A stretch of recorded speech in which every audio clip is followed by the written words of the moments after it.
Welcome to the Calm Analytics channel. Boris Diesenghausen is here with you. Today is May 28th. There are many important and interesting news stories in this episode. Vladimir Zelensky has proposed a meeting with Putin in the presence of Donald Trump. How did Putin respond? And Lavrov has named the main condition for ending the war.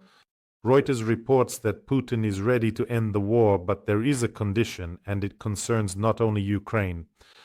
And today, a record number of drones were shot down in Moscow and the Moscow region, and they were targeting some very, very interesting sites. All this and more in today's episode. If this is your first time on this channel, be sure to subscribe so you don't miss future episodes. Let's break it down. So, Volodymyr Zelensky proposed holding a trilateral meeting with Putin and accordingly with Donald Trump. For us, the idea is a good one, and Keith Kellogg even named a possible location for this meeting, Geneva. But there is also the Russian version and response. A decision on the location for the next round of negotiations between Russia and Ukraine has not been made. There are no changes regarding the possible meeting between Putin and Zelensky. It should be the result of agreements reached by the delegations. In other words, first all the delegations will come to an agreement and sign, and only then will Zelensky and Putin meet. And according to Peskov, the work on the draft memorandum is in its final stage. No one can say how long this final stage might last. But there's a sense that all this dancing around with the possible meeting between Zelensky and Putin is just another attempt to fool Trump again. Yes, supposedly we're ready, we want to, but when? Why the delegations? I am sure that Putin really doesn't want to meet with Zelensky. And there are several reasons for that. First of all, it's no coincidence that the entire Russian foreign ministry, along with its experts, is once again pushing the topic of illegitimacy. So how then could Putin meet with Zelensky? Secondly, a meeting with Volodymyr Zelensky would indeed lend legitimacy to the Ukrainian position itself and acknowledge that Ukraine is an equal player in this triangle, something the Kremlin is doing everything it can to avoid. In other words, a non-existent country 404, it never existed, Lenin created it, and so on. So, a meeting between Putin and Zelensky would naturally grant subjectivity to the Ukrainian side. This is something Putin desperately does not want. And secondly, and there's another important point, this is already a precedent for marginalization. Putin's policy is not to communicate with his opponents personally, meaning he does not, in his view, elevate them to his own level. Therefore, if he does meet with them in person, he is showing some kind of weakness or willingness to compromise. He never met with the leaders of the Maidan, he never met personally with Navalny, he never met with Saakashvili, he did not negotiate with them. In general, according to Putin's hierarchy, in Putin's frame of reference, this is called zapadlo, beneath one's dignity. So, of course, he will do everything possible to avoid such a meeting, but under serious pressure, he might still agree to meet. And then there's fear, the simple basic fear for his own life, and simply Zelensky could just break his neck at the meeting. And a new round of negotiations between Russia and Ukraine will be announced soon, says Lavrov. But Lavrov is just coming out with one gem after another here. He listed Russia's demands for ending the war. Kyiv must return to a neutral, non-aligned and non-nuclear status. Well, what can I say? Can you imagine Lavrov even started saying that Ukraine enshrined its non-nuclear, non-aligned status in its constitution? And it was precisely because of that it was allowed to become an independent country. Well, how else? For some, Ukraine is independent. For others, it's something unclear, made up, or something else entirely. You guys need to decide on a one-voice policy, a unified voice policy. And then, when Ukraine was allowed to become independent, when it gave up its nuclear arsenal, treacherous Ukraine went, and you know what it did?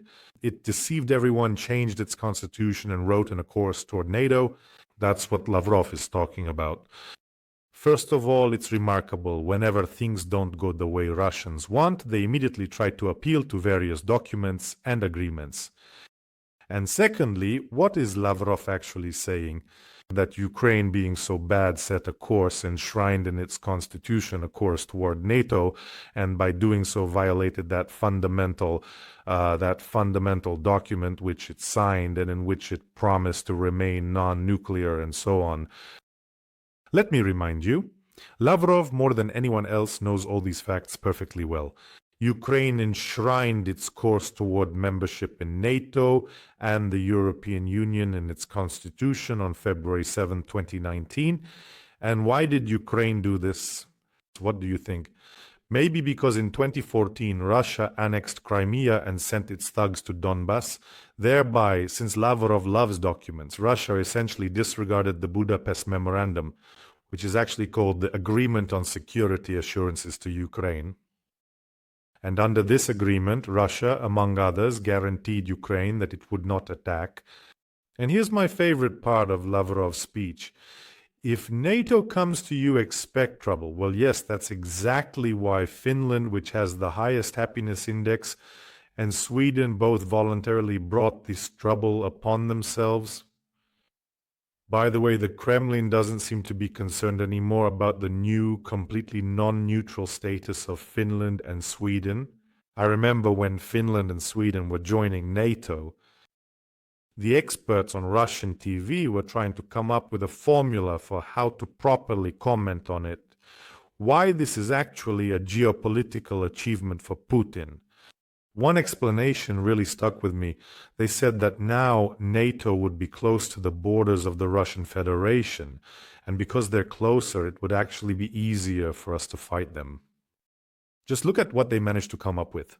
There's nothing they won't do, right? Just to pin some kind of medal on Putin. And Reuters reports that Putin is ready to make peace, but not at any cost. A Russian source, some high-ranking official familiar with the Kremlin's position, says that Putin would like to receive a written commitment from Western countries not to expand the NATO alliance eastward, thereby formally ruling out not only Ukraine's membership, but also Georgia's and Moldova's. 3 sources collectively reported this information. I'm thinking, well, Putin, what a negotiator you are. So after more than 20 years in power, he's ended up in a position where he's asking, well, at least don't let these countries join NATO, and I've prepared a little table for you. Which countries actually joined NATO under Putin? How NATO expanded under Putin. In 2004, at the summit in Istanbul, Bulgaria, Estonia, Latvia, Lithuania, Romania, Slovakia, and Slovenia joined, probably the most painful moment for Putin. In 2009, Albania and Croatia. In 2017, Montenegro. In 2020, North Macedonia. In 2023, Finland. And in 2024, in Madrid, Sweden joins. That's how it is. What a champ. But please just don't take Ukraine, Moldova, or Georgia. At least leave them out. Now that's a winner.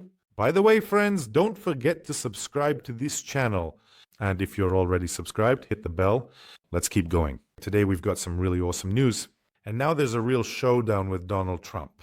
Trump hasn't really been choosing his words carefully lately. I mean, now he can just call Putin crazy and make threats. And here he actually made a threat. Trump said, "What Putin doesn't understand is that if it weren't for me, a lot of really bad things would have already happened to Russia. I mean, really bad things. He's playing with fire." Wow. Not long ago, they were just giving each other portraits. What's going on with you guys? And here, of course, as I've said 100 times before, Putin does everything with someone else's hands. In this case, little hands. And now Dr. Evil woke up, or rather, Dr. Evil from AliExpress. And Medvedev replied to Trump's post with threats to Putin. "I know only one truly bad thing, and that's World War III. I hope Trump understands that," Medvedev wrote. I told you, Putin wouldn't let it slide when Trump called him crazy.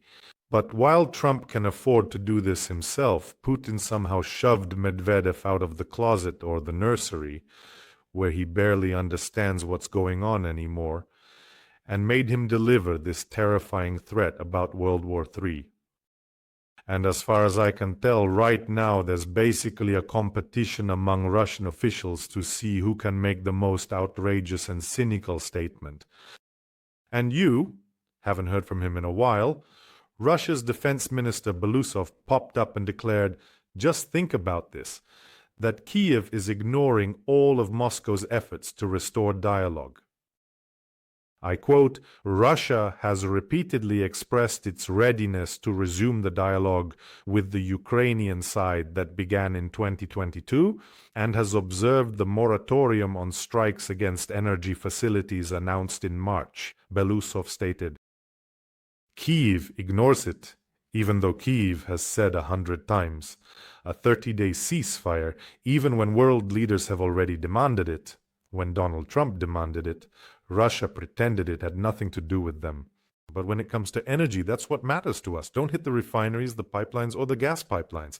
But as for everything else, I mean, what? Missiles will fly at you. Believe me, we'll pretend we're not hitting the energy sector, but we'll keep striking residential neighborhoods, which is exactly what they did.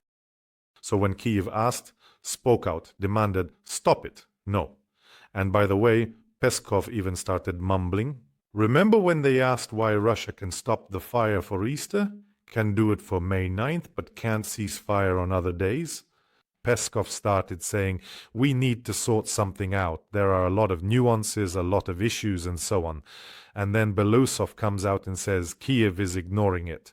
So when the Russians sent that FSB General Beseda to the negotiations just to talk endlessly, to wear everyone out with those 12-hour talks and mess with the heads of the American delegation, that was all considered normal.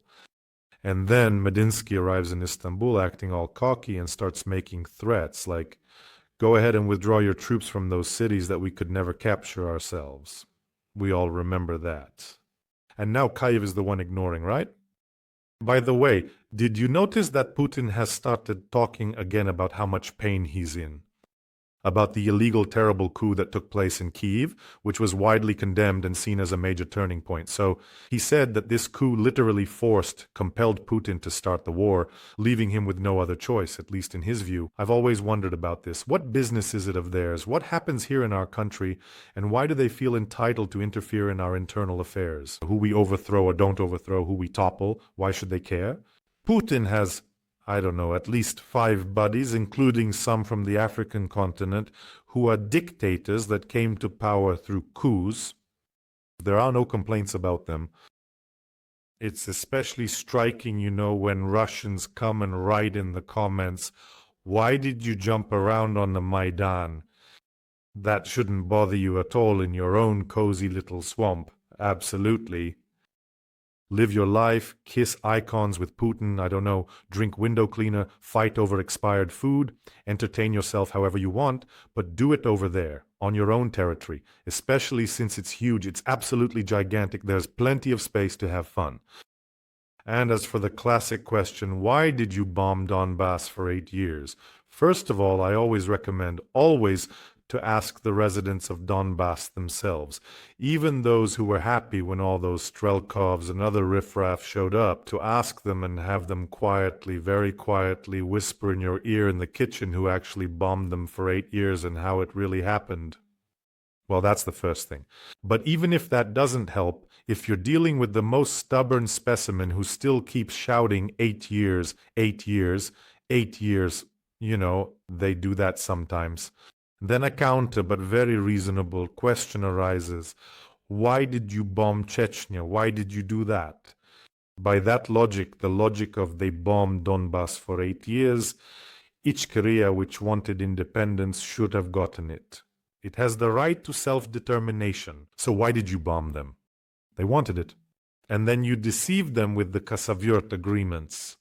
So why did you bomb Ichkeria? Is there an answer to that question? I remember one interview with a Russian prisoner of war when he was asked, why did you decide that you could come to Ukraine, dictate some terms, take things, seize territories, burn and destroy things that don't belong to you? And do you know what he answered? Because we can. Do you understand? Because we can. And now let's talk about militant ignorance. But first, let me remind you that these "because we can" types at best end up as prisoners and are then exchanged for our heroes. That's why we are raising funds for our units and continuing a major fundraiser for the Freedom of Russia Legion for the UAV units. These are stations, communication stations and communication equipment. In general, they need a lot of things. We've already raised a fairly large amount. They are currently on the front line, so I ask you to join in this fundraiser. The link to the Legion's donation page is in the comments to this video, and the link to the card for this donation page is also in the comments and in the description of this video. And if you're watching me not on my channel, here is a QR code. It leads directly to the Legion's donation page. Please join the fundraiser. We're doing something big and important. And regarding the idea of "because we can," yes, just like that little Archon said. This militant ignorance, in my opinion, is simply the scourge of the modern world. That is, especially with the current policies being implemented, there are no longer any elements that can help deal with this mob mentality, this hive mind. You can build a beautiful, successful, and prosperous country with happy citizens, but from beyond the fence, this unwashed crowd will come running, trample all your gardens, burn down your houses, and steal whatever they can. Simply because, looking at you from their filthy stairwells, it makes them shake with anger that you're living well. Because they don't want to live well themselves, they want to make sure that the neighbors around them don't live well either. By the way, I traveled a lot before the war, and I was always pleased by the fact that when you go to a little restaurant in the evening, there are so many people over 50, over 60, sitting together in groups, beautifully dressed in dresses, jackets, and nice shirts. Now, our pensioners, Russian pensioners, your parents, can they afford to go to a restaurant? And I want to tell you, they go out almost every evening. Not all of them, of course, but can they afford it? Can Russian pensioners go to a restaurant and spend 100 euros each, or even 50? I don't think so. So how did it end up like this? You have so much oil over there, even if Putin tried to gulp it down with his mouth, he wouldn't finish it in 1,000,000,000 years. How does it turn out this way? Does anyone know, in this situation where you're poor and angry but afraid to say anything to him? And this channeling of hatred for this poverty, for the filthy stairwell, for that tiny Khrushchevka apartment that 3 generations slaved away for their whole lives. And this hatred needs to be channeled over there towards an external enemy.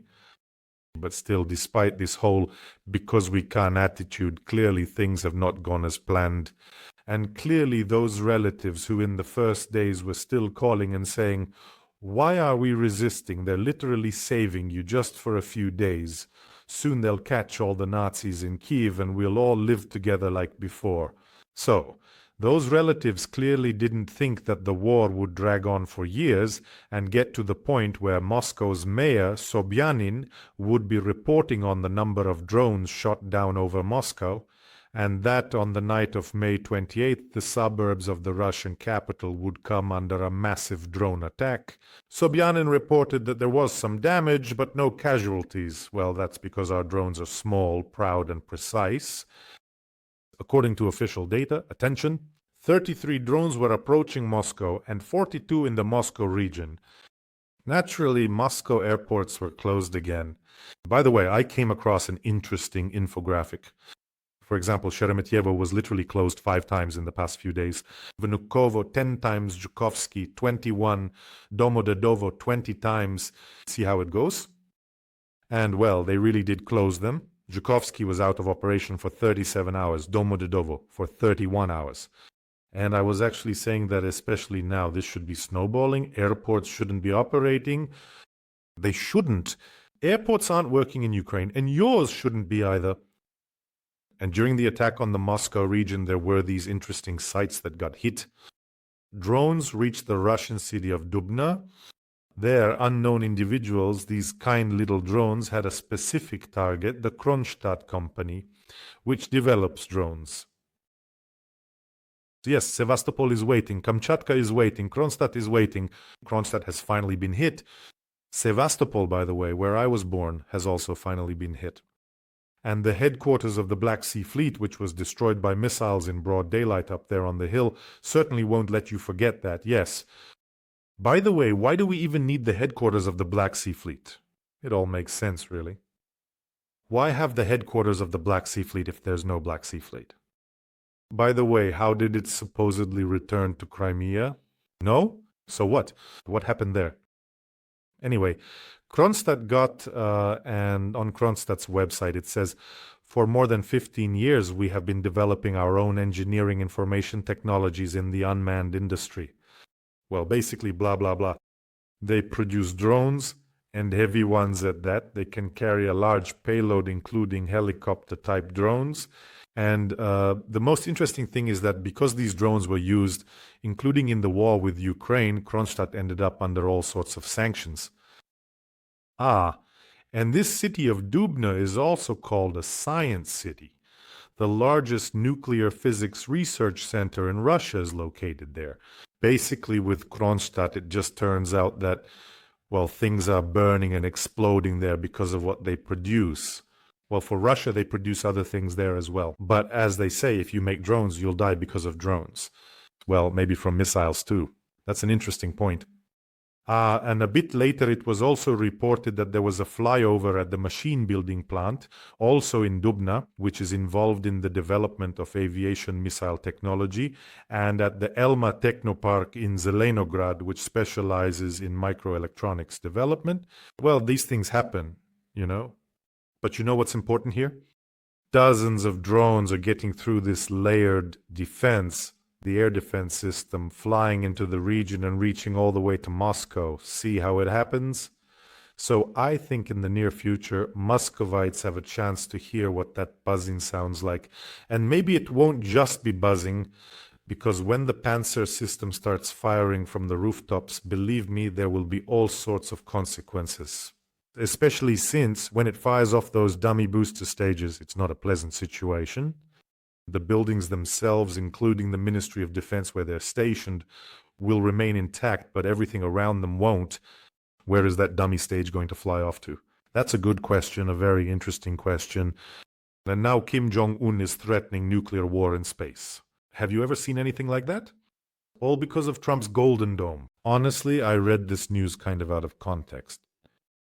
The Golden Dome, I think Trump came up with that name himself because everything he has is golden, expensive, and luxurious, as they say.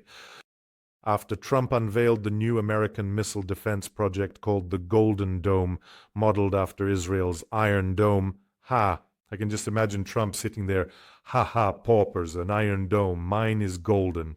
Someone should tell him that he could go for a diamond one, you know, something even more impressive.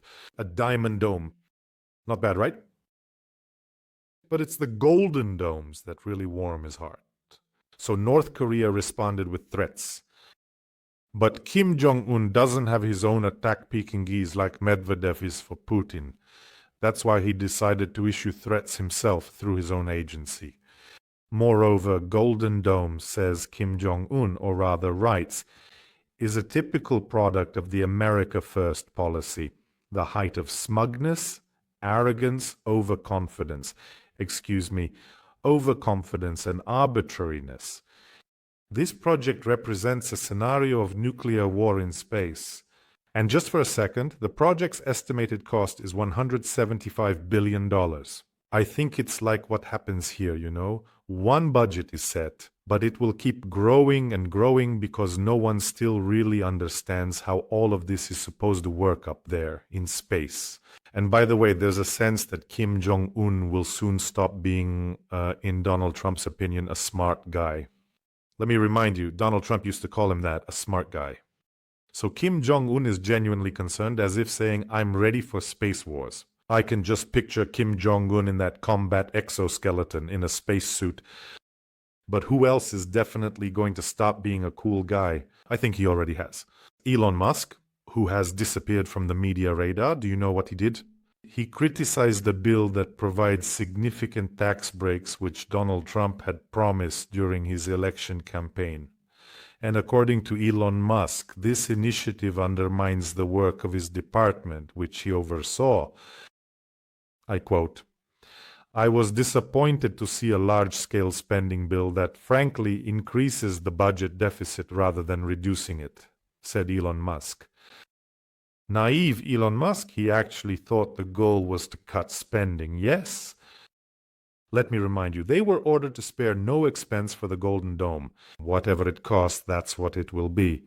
So why did you get into politics, Elon? I don't understand. Now you're going to catch it from your boss too. There will be, Elon Kolomoisky, right? Or maybe you'll end up behind bars. That could happen too. By the way, friends, here's a test to see if you're paying attention. Take a look right now and see which channel you're watching me on. Right here below the video is the name of the channel. Many channels upload my videos to their own pages. I don't mind as long as they include a link. My official channel is called Boris Tizengausen. I recommend you take a few seconds and subscribe to the official channel if you haven't already. It's very simple. Just type Boris Tizengausen into the YouTube search and my original channel will come up. Click the subscribe button and that's it. We'll be together. And you'll be writing your comments directly to me. Now, Telegram co-founder Pavel Durov has stated that he is Russian and that he will never be anyone's asset. I didn't choose this news for nothing. There's just too much talk about Pavel Durov lately, including in the context of influencing elections. So right now he's making appearances there, including giving a pass to a pro-Russian candidate in Romania, who has now, well, at least tried to challenge the election results. Overall, it's kind of strange how Pavel Durov has started showing up in places where he, whether by accident or not, seems to be helping the Russian Federation. And basically what he said was, "I am Russian. I would rather die than become someone's asset." I think that people who express such opinions know very little about my life journey. Well, we do know a few things. I am Russian, yes, my blood is from my father. Don't you think that the founder of Telegram has recently become very influential, kind of like Elon Musk, by the way? Musk, with his social network X, calmly influenced electoral processes, including in Europe and European politics. In Germany, he was accused, like, why are you supporting the Alternative for Germany party? They want to be friends with Russia. And in general, why are you interfering in our elections? I've said more than once that I don't really understand how it's possible to be truly independent. Yes, you may have lived outside of Russia for a long time, that's true, but your parents, your older brother, who is said to be the creator of the technical side of Telegram, and there are rumors that he was the one who built everything inside. I think his name is Nikolai, this brother of yours. And he also lives in Russia. They all live somewhere in St. Petersburg. So how can you be completely independent if the FSB has access to all your close relatives? Well, unless you've just completely cut off all contact with them and never communicate with them. And how is the creator of Telegram's inner workings, Nikolai Durov, doing these days? That's why the question of independence is such a pressing issue. And besides, as we all know, at the request of Roskomnadzor, Telegram channels get blocked in no time. Friends, take care of yourselves, take care of your loved ones, and subscribe to the author's channel. If possible, please support the fundraising for the Legion. It's very important. Wishing us all a peaceful day and, of course, glory to Ukraine.